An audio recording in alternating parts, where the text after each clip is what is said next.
La sala de conferencias del Hotel Tequendama estaba a reventar. Los murales dorados reflejaban la luz de decenas de focos y flashes que no dejaban de disparar. Periodistas de medios nacionales e internacionales llenaban cada asiento. Micrófonos con logotipos de cadenas de Estados Unidos, España, México, Colombia, todos apuntando hacia la tarima. Ese día, la familia Escobar iba a anunciar la donación más grande que jamás había hecho, millones de dólares para construir un hospital infantil en el sur de Bogotá. En primera fila, Valeria Escobar, la hija mayor de Pablo, apenas 21 años, estaba sentada con el porte elegante que su madre le había inculcado. Vestía un traje blanco impecable que contrastaba con su cabello oscuro, recogido en un moño bajo que dejaba a la vista unos pendientes de oro discretos pero finos.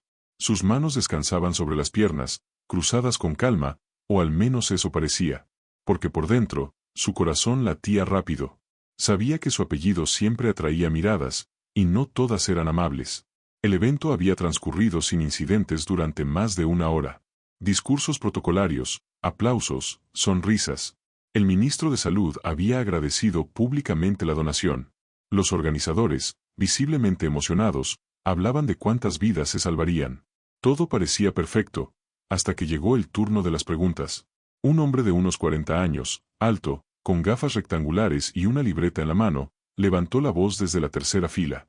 Era un periodista de una cadena internacional, conocido por su estilo incisivo. Su tono no era inquisitivo, era desafiante. Señorita Escobar, comenzó, alzando un poco el micrófono, ¿cómo se siente promoviendo una obra de caridad financiada con dinero que, según muchos, proviene de sangre y muerte? La sala quedó en silencio. Los murmullos se apagaron. Las cámaras enfocaron de inmediato su rostro. Valeria parpadeó una vez, y en ese instante, el aire pareció volverse más denso.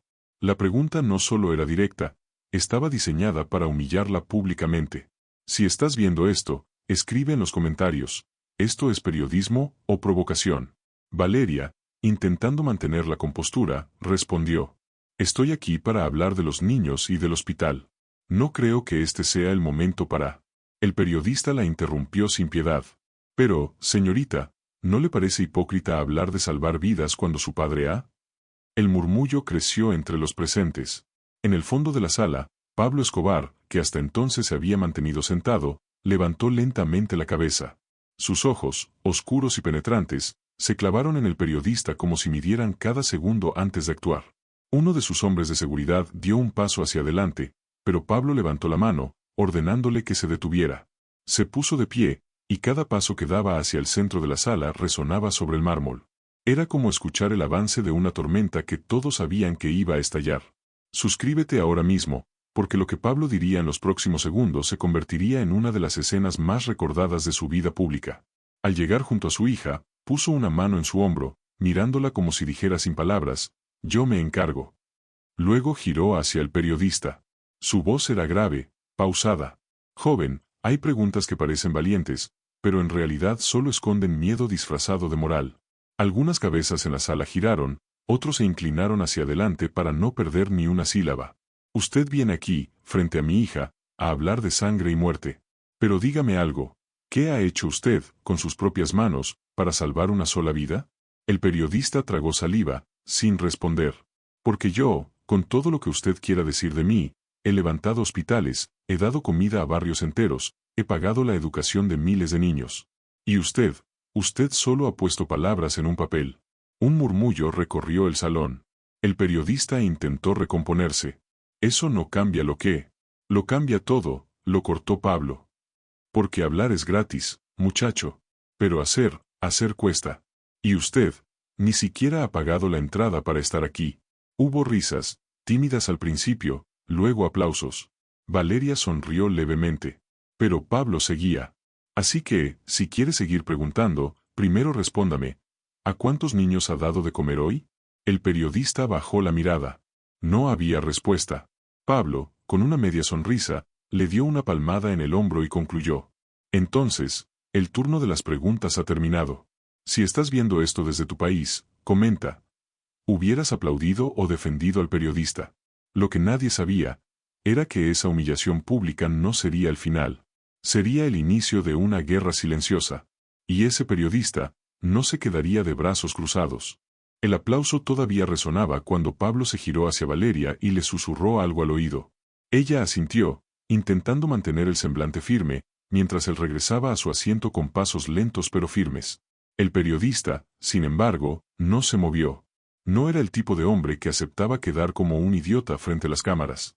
En la sala, los organizadores intentaban retomar el control.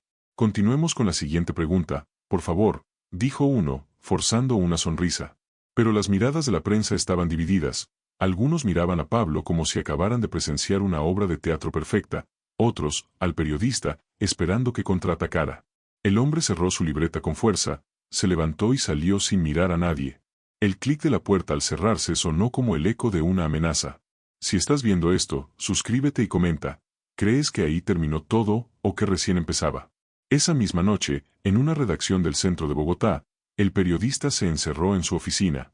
Encendió un cigarrillo y puso sobre la mesa un archivador de color marrón. En la tapa, un nombre, Pablo Emilio Escobar Gaviria. Lo abrió y comenzó a revisar recortes, transcripciones, fotografías. No pensaba dejar que aquel hombre se saliera con la suya. Vamos a ver, Escobar, murmuró, si esta vez puedes callarme con frases bonitas. En otro punto de la ciudad, Pablo cenaba con su familia en una casa segura. Valeria comía en silencio, todavía con el peso de la humillación en la voz del periodista. Pablo, en cambio, estaba relajado. Ese tipo ya no dirá nada, comentó, con media sonrisa. Uno de sus hombres, un tal Popeye, que estaba de pie junto a la puerta, frunció el ceño. Patrón, con esa clase de gente, nunca se sabe. Pablo lo miró de reojo, pero no dijo nada. En su mundo, las amenazas eran como semillas, algunas no germinaban, pero otras crecían rápido y torcidas. La mañana siguiente, el titular de un periódico internacional decía: Escobar evade preguntas sobre dinero manchado de sangre. La fotografía mostraba a Valeria incómoda, con la mirada baja, y a Pablo de pie, hablándole al periodista. El artículo no mencionaba la ovación ni la respuesta completa, solo las partes que dejaban a la familia en mal lugar. Valeria lanzó el periódico sobre la mesa. Esto es mentira. Pablo lo tomó, lo dobló y lo arrojó a la chimenea. Lo que importa no es lo que ellos escriben, dijo, encendiendo un cigarrillo. Lo que importa es quién controla la historia. Pero al periodista le daba igual el control narrativo de Pablo. Esa misma semana, en un programa nocturno, habló durante media hora sobre la doble moral del capo. Mostró fotos antiguas, entrevistas a supuestas víctimas, y hasta leyó cartas anónimas que decían que la donación del hospital era un lavado de imagen. Pablo no lo veía, pero sus hombres sí. Uno de ellos, Jon Jairo, le dijo: Patrón, este man está buscando guerra. Que hable, respondió Pablo, sirviéndose un café. Cuanto más habla, más rápido se cansa. Pero el periodista no se cansaba. Al contrario, cada nuevo reportaje era más provocador. Incluso había empezado a preguntar a funcionarios del gobierno si recibir la donación no era una forma de legitimar a un criminal. Si esto fuera tú, ¿qué harías? Comenta y dime si dejarías que siguiera hablando, o actuarías. Una noche, mientras Pablo estaba en su despacho revisando unos documentos, Popeye entró con un sobre. Esto viene de Bogotá, dijo, dejándolo sobre el escritorio. Dentro había una copia de un artículo que todavía no se había publicado. Era explosivo, mencionaba nombres de políticos aliados de Pablo, rutas de dinero, y hasta hacía referencia a movimientos recientes de su familia. Pablo lo leyó en silencio, con la mandíbula apretada. Al terminar, miró a Popeye. Este tipo ya cruzó la línea. Mientras tanto, el periodista recibía una llamada anónima en su oficina. Si quieres hundir a Escobar, dijo la voz, nos podemos reunir. Tenemos pruebas. Él dudó por un momento, pero la ambición era más fuerte. Aceptó. La cita fue en un café discreto, cerca del aeropuerto. Un hombre encapuchado le entregó un sobre. Dentro, había fotografías y documentos que parecían confirmar operaciones de Pablo en el extranjero. El periodista sonrió. Esto lo va a destruir. Pero lo que él no sabía, era que esa reunión había sido vigilada. Y no por la policía. Pablo, desde su oficina, escuchaba el reporte de sus hombres. Patrón, lo tenemos. Sabemos quién le está pasando la información. Él apagó el cigarrillo y dijo con calma: entonces vamos a darle una lección, una que no se le olvide. Si quieres saber qué hizo Pablo para responder, qué método usó para dejarlo mudo frente a todos, quédate, porque lo que viene no es un ataque físico. Es algo mucho más calculado. La noche en que recibió la copia del artículo, Pablo no durmió. Se quedó en su despacho, con la lámpara encendida, fumando y dibujando pequeños esquemas en un cuaderno. No era un plan de ataque físico. Eso era demasiado obvio. Lo que planeaba era una respuesta que se sintiera como un golpe invisible, pero demoledor. A las 3 de la madrugada, llamó a el doctor, uno de sus abogados más discretos. Necesito que investigues a este periodista. Todo. Familia, deudas, hábitos. Y que sea rápido. El doctor solo respondió. Entendido, patrón. Mientras tanto, en Bogotá, el periodista preparaba su gran pieza. La iba a lanzar en el noticiero principal, con imágenes inéditas, documentos y entrevistas. Lo que no sabía era que, en ese momento, su propia vida estaba siendo revisada con lupa. Si estás viendo esto, suscríbete y comenta. ¿Crees que la mejor venganza de Pablo sería destruirlo públicamente, o algo mucho más personal? En menos de 48 horas, el doctor tenía un informe sobre la mesa de Pablo. Había algo interesante. El periodista tenía un hijo de 9 años en una escuela privada cara, y debía 3 meses de matrícula. Además, una hermana vivía en España y le enviaba dinero, pero ese dinero venía de un negocio turbio con contrabando. Pablo hojeó las páginas con calma. Todos tienen un punto débil, murmuró, y este hombre tiene dos. La idea empezó a tomar forma. No iba a mancharse las manos. No iba a amenazarlo. Iba a dejarlo expuesto frente a todo el mundo, y lo mejor de todo, sin que pudiera acusarlo directamente. El primer paso fue un movimiento sutil, una donación anónima a la escuela del hijo del periodista, exactamente la cantidad que debía. La noticia llegó al periodista a través de la dirección del colegio. Un benefactor ha cubierto la deuda. No podemos decirle quién, pero su hijo puede seguir asistiendo. Él agradeció, confundido. El segundo paso fue más calculado. Un contacto de Pablo en España filtró a la prensa local los negocios ilegales de la hermana del periodista. En cuestión de días, el tema se volvió un pequeño escándalo en un periódico regional español. Mientras todo esto pasaba, el periodista no paraba de trabajar en su reportaje. No veía venir la trampa. Creía que estaba ganando terreno. Una tarde, Pablo convocó a una pequeña rueda de prensa en Medellín. No había dicho el motivo. Periodistas, camarógrafos y curiosos se reunieron, pensando que anunciaría algún proyecto social. Pablo apareció vestido de traje oscuro, con un sobre en la mano. Hoy quiero hablar de honestidad, dijo, mirando directamente a las cámaras. Y de cómo algunos, en su afán de señalar a otros, olvidan mirar su propia casa. Hubo un murmullo. Los periodistas se movían inquietos, esperando más. Pablo no dijo nombres, pero relató la historia de un hombre que ataca a otros desde la televisión, mientras su propia familia recibe dinero sucio y su hijo estudia gracias a un benefactor desconocido. Cada palabra era como un bisturí. El periodista, que estaba entre el público, sintió que la sangre le subía al rostro. Sabía que hablaba de él. Sabía que todos lo sabían, aunque Pablo nunca pronunciara su nombre. Pablo hizo una pausa, bebió un sorbo de agua y dijo, no voy a señalarlo, porque creo que ya se está señalando solo. El silencio en la sala fue pesado, incómodo, casi eléctrico. Entonces Pablo cerró el sobre, lo dejó sobre la mesa y se marchó. No aceptó preguntas. Si estás escuchando esta historia, comenta desde qué país la oyes, y dime, ¿crees que el periodista hablará después de esto? Esa noche, las redacciones estaban divididas. Algunos pensaban que Pablo había inventado todo. Otros, que si lo decía, era porque tenía pruebas. Pero lo cierto es que el periodista había quedado expuesto, y lo sabía. En su casa, frente al televisor, apagó el noticiero a mitad de emisión. Se sirvió un whisky, encendió un cigarrillo y miró por la ventana. La ciudad estaba viva, pero para él, todo parecía más oscuro. No podía lanzar el reportaje sin que lo acusaran de hipocresía. No podía responder directamente, porque Pablo no lo había nombrado. Durante varios días, se mantuvo en silencio. Pero la presión interna y la humillación pública lo estaban carcomiendo. Empezó a llegar tarde a la redacción, a delegar el trabajo. Sus colegas lo miraban con una mezcla de curiosidad y compasión. En Medellín, Pablo recibía informes de que el periodista estaba apagado. Sonrió, satisfecho. No siempre hay que disparar una bala para ganar una guerra, comentó a Popeye. A veces basta con que el otro se dispare solo. Pero Pablo sabía que, aunque el periodista estaba herido, no estaba muerto. Y un enemigo vivo, siempre es un riesgo. En el próximo bloque, vas a ver cómo, a pesar de todo, El periodista intenta un último movimiento desesperado, y como Pablo lo remata frente a todos con una sola frase que lo deja absolutamente mudo. El periodista llevaba semanas en silencio, pero el orgullo es un animal que no sabe morir en paz.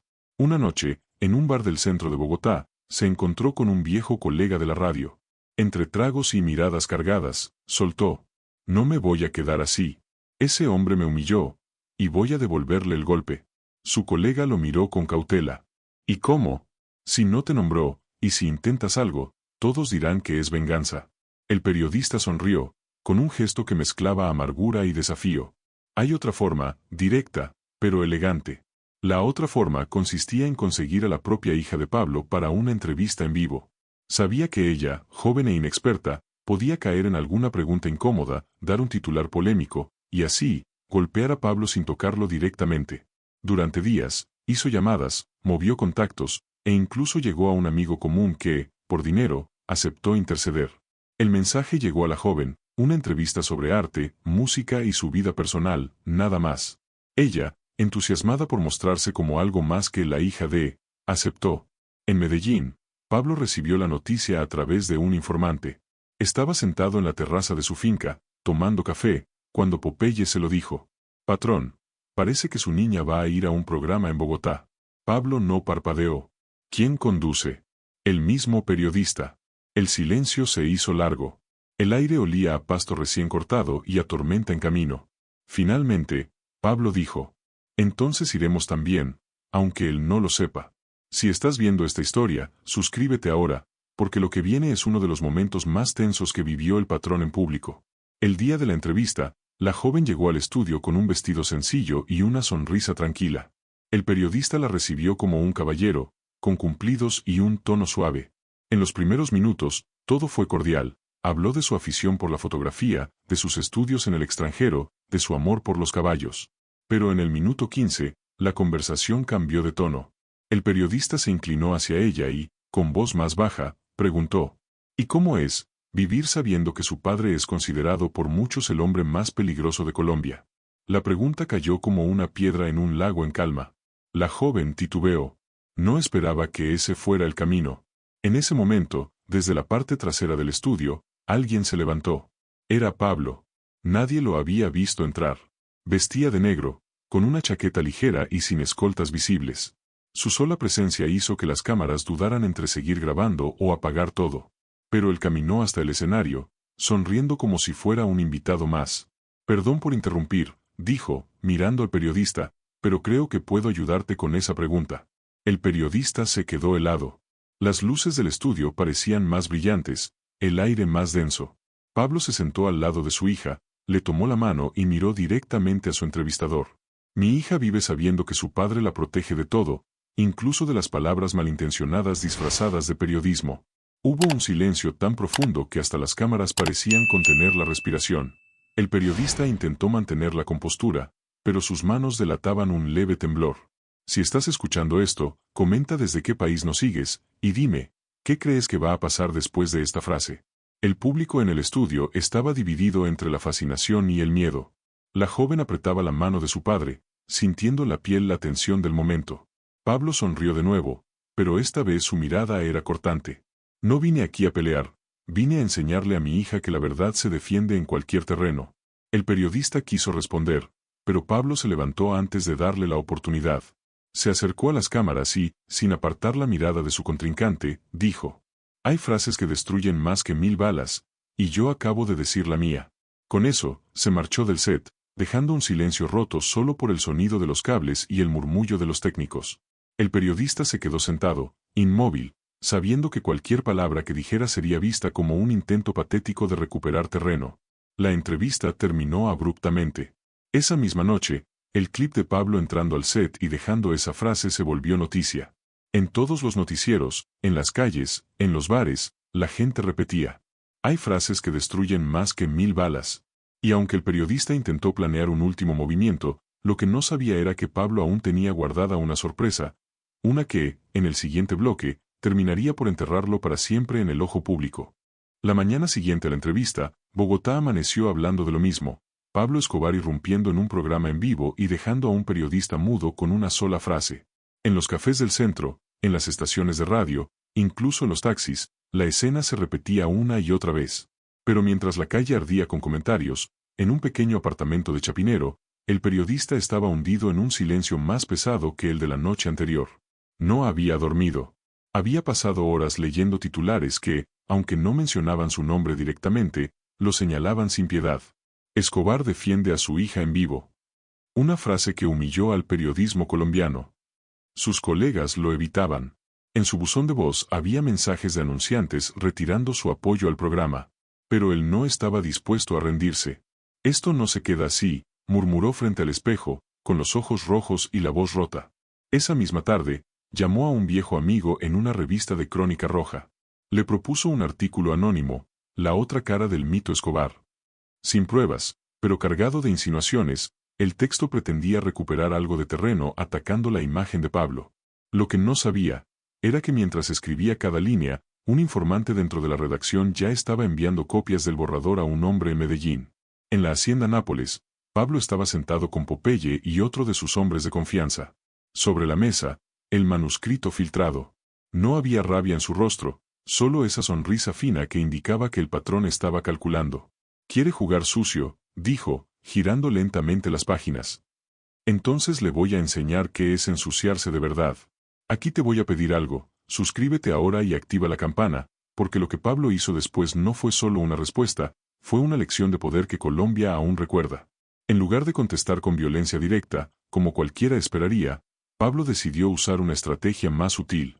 Contactó a un conocido productor de televisión y le propuso financiar un nuevo programa cultural, conducido por un periodista joven, carismático y con una visión fresca. El único requisito, que el horario coincidiera exactamente con el del programa de su enemigo. En menos de 2 semanas, el nuevo espacio salió al aire. Era más dinámico, más entretenido y, gracias a la influencia de Pablo, tenía invitados de primer nivel. La audiencia comenzó a cambiar de canal sin mirar atrás. El periodista sintió el golpe donde más dolía, en los números. Cada semana, su rating caía, y con él, su relevancia. Los anunciantes regresaban, pero no a él. Se iban al nuevo programa. Pero Pablo no había terminado.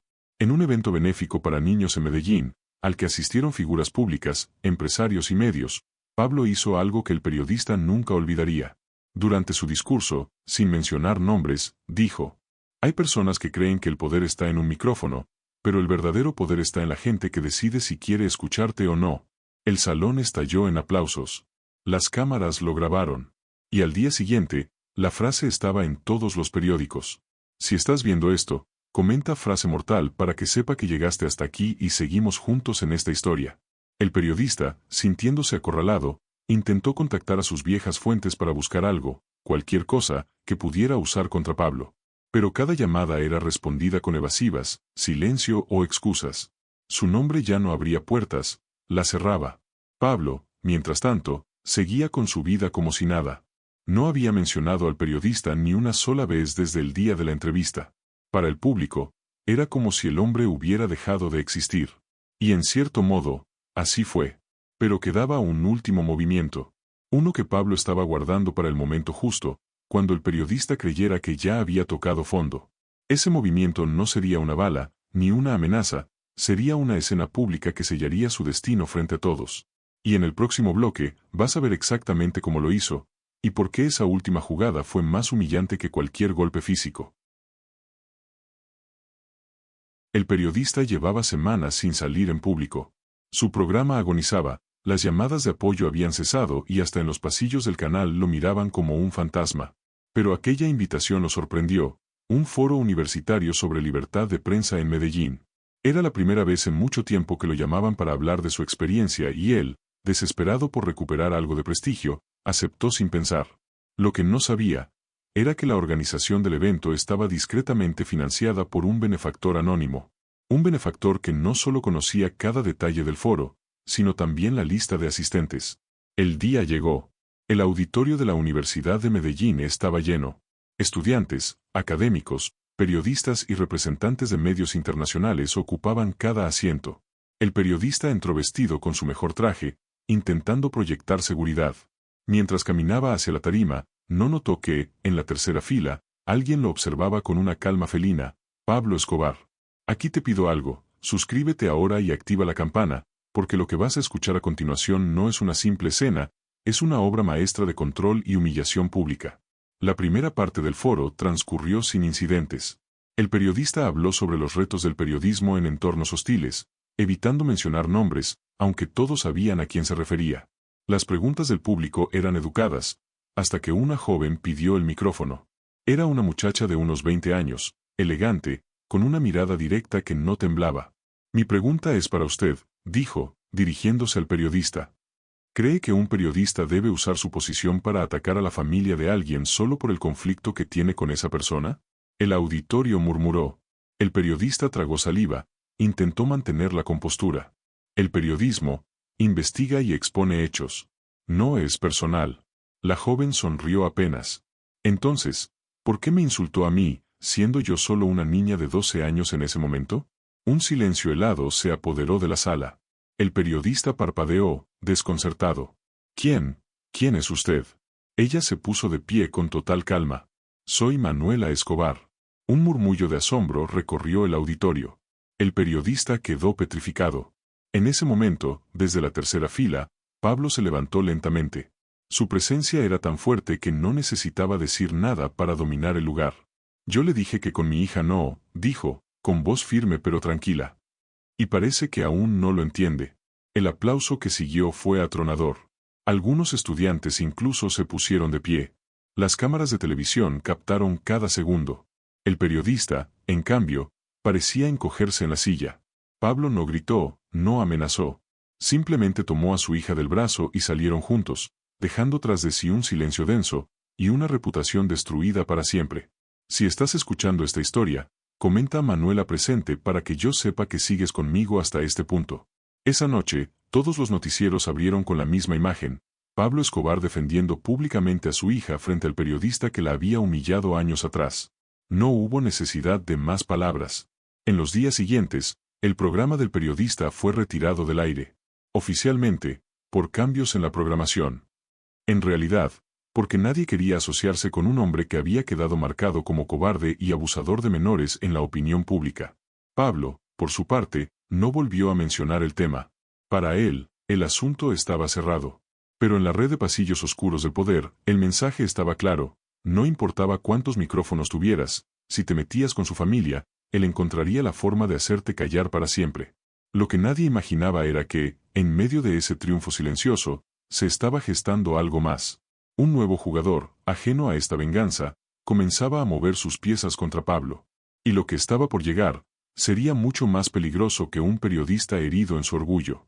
En el próximo bloque, descubrirás quién era este nuevo enemigo y por qué su entrada en escena iba a cambiar el juego para siempre.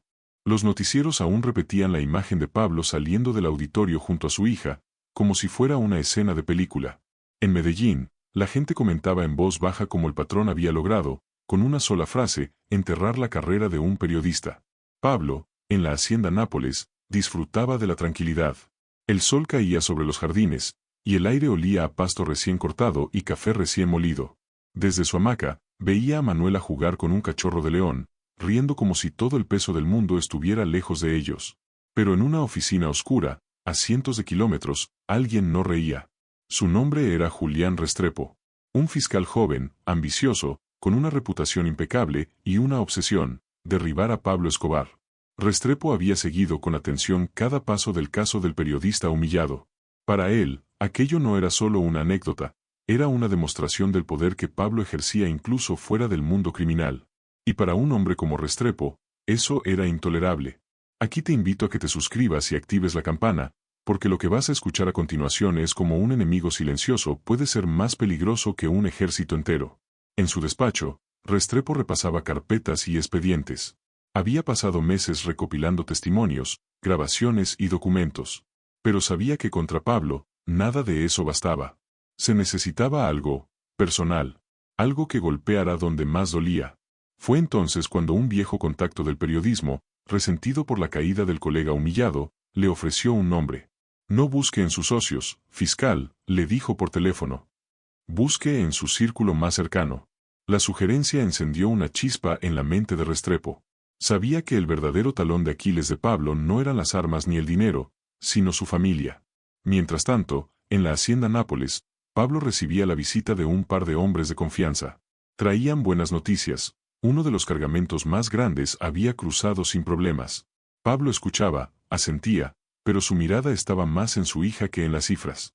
Que no se les olvide, dijo, medio en broma, aquí el negocio es para que ellos vivan tranquilos, no para que yo me la pase preocupado. Pero la tranquilidad es un lujo que nunca dura. En Bogotá, Restrepo comenzó a mover piezas. Convenció a un par de jueces y a un comandante de la policía de alto rango de sumarse a su plan. No hablaban de operativos oficiales, sino de una estrategia paralela, casi invisible, diseñada para cortar el círculo protector de Pablo. El primer paso fue infiltrar a alguien en los entornos sociales de la familia. Una mujer joven, supuestamente periodista cultural, empezó a asistir a eventos y a entablar amistad con conocidos de María Victoria y de los primos cercanos. La meta: obtener información que nunca saldría en un expediente judicial, pero que podría servir para presionar o manipular. Si estás siguiendo esta historia, comenta La Sombra Avanza para saber que estás aquí conmigo en este momento crítico. Pablo, ajeno a los movimientos de Restrepo, comenzó a bajar la guardia. La caída del periodista lo había dejado satisfecho.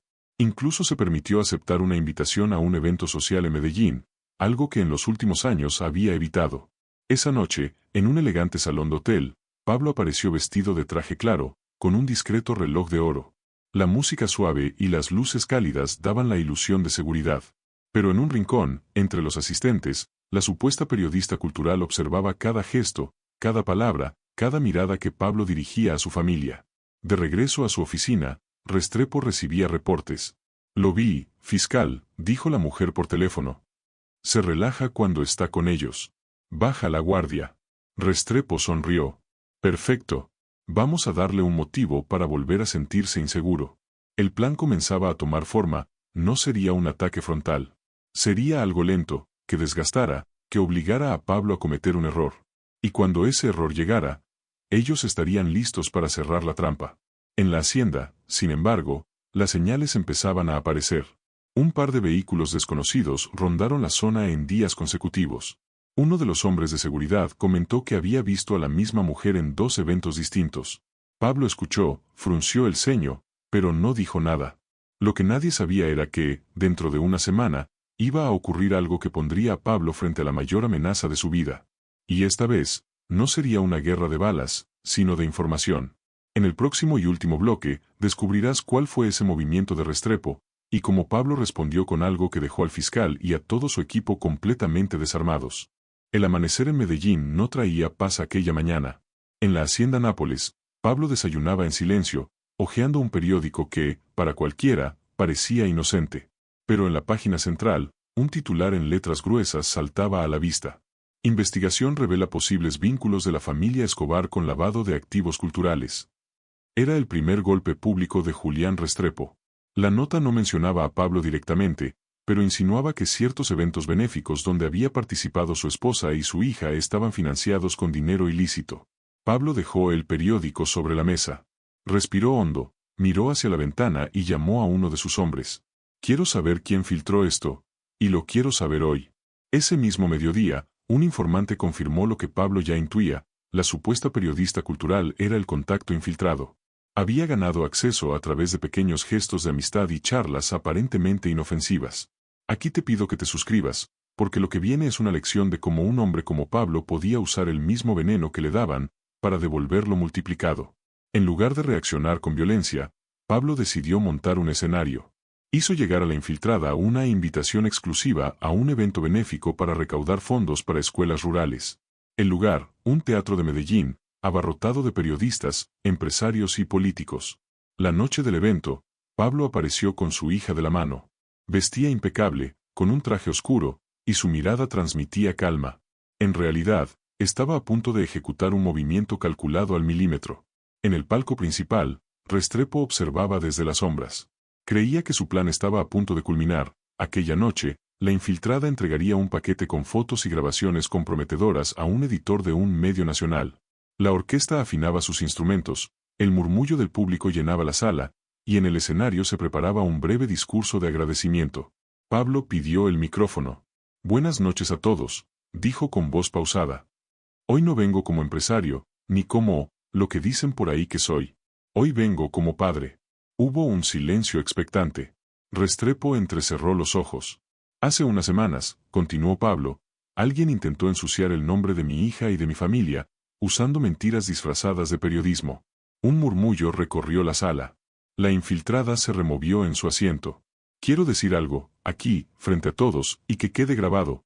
Pablo hizo una pausa larga, midiendo cada segundo. Si hay algo que jamás permitiré, es que un cobarde use la pluma para atacar a una niña, porque eso no es periodismo. Eso es miseria humana. La frase cayó como un martillo.